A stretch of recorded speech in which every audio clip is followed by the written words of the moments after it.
রাতে ঘুমানোর পরে হাতে ঝিমঝিম করে কিছুক্ষণ সময় পার হয়ে গেলে, অথবা যখন রেস্টে থাকেন হাত কোনো কাজ ইউজ না করেন তখন হাতে ঝিমঝিম অবশ অবশ হয়। ন্যাশনাল লাইব্রেরি অফ মেডিসিনের তথ্য মতে দেখা গেছে প্রাপ্তবয়স্করা সপ্তাহে অন্তত 2 থেকে 3 বার এই সমস্যায় ভুগে। বিভিন্ন গবেষণায় দেখা গেছে যে এটার বেশ কিছু উল্লেখযোগ্য কারণ আছে, যার মধ্যে সিটিএস বা কার্পাল টানেল সিনড্রোম অন্যতম।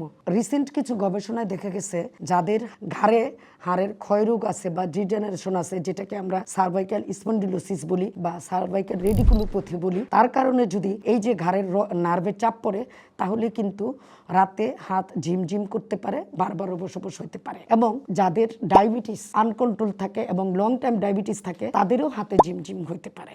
আরও কিছু গবেষণায় দেখা গেছে যাদের ভিটামিন B12 এর অভাব থাকে, ঘাটতি থাকে শরীরে, তাদের নার্ভের সেন্সিটিভিটি বেড়ে যায়, যার কারণেও ল্যাক অফ ভিটামিন B12 এর অভাবে হাতে ঝিমঝিম বারবার অবশ অবশ হতে পারে। এই সমস্যার জন্য আমরা কি করতে পারি? আমরা ভিটামিন B12 সমৃদ্ধ খাবার খেতে পারি, ওমেগা 3 সমৃদ্ধ খাবার খেতে পারি, ম্যাগনেসিয়াম খেতে পারি, অথবা এটার সাপ্লিমেন্ট নিতে পারি। Journal of women's health and physical থেরাপির তথ্য মতে দেখা গেছে যাদের ঘাড়ে হাড়ের ক্ষয়রোগ আছে, যাদের সার্ভাইকাল রেডিকুলোপ্যাথি আছে, নার্ভ কম্প্রেশন আছে এবং যাদের কার্পাল টানেল সিনড্রোম আছে, প্রত্যেকটা ক্ষেত্রেই ম্যানুয়াল থেরাপি বা এক্সারসাইজ থেরাপি বা কারেকশন থেরাপি কার্যকর ভূমিকা পালন করে। এখন আমরা যদি এএসপিসি ম্যানিপুলেশন থেরাপির কথা উল্লেখ করি, দেখা গেছে যে এখানে আমরা এসডিএম পদ্ধতির মাধ্যমে বিভিন্ন নার্ভটাকে রিলিজ করে স্পাইনে ম্যানিপুলেশন করে সফট টিস্যু মোবিলাইজেশন করে আমরা সার্ভাইকাল থেকে যেই পেনটা আসতেছে সেই নার্ভটাকে রিলিজ করার চেষ্টা করি, বায়োমেকানিক্স মেকানিক্সটাকে কারেকশন করার চেষ্টা করি। এবং কারো যদি সিটিএস থাকে সেই ক্ষেত্রে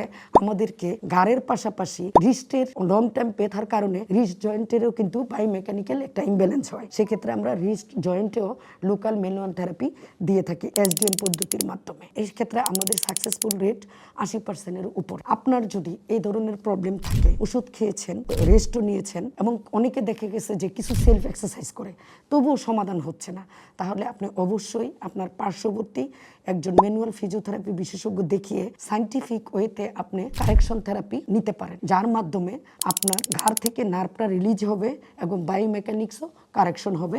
তখন আপনার ঝিমঝিম বারবার অবশ অবশটা চলে যাবে, মিনিংফুল লাইফ লিড করতে পারবেন।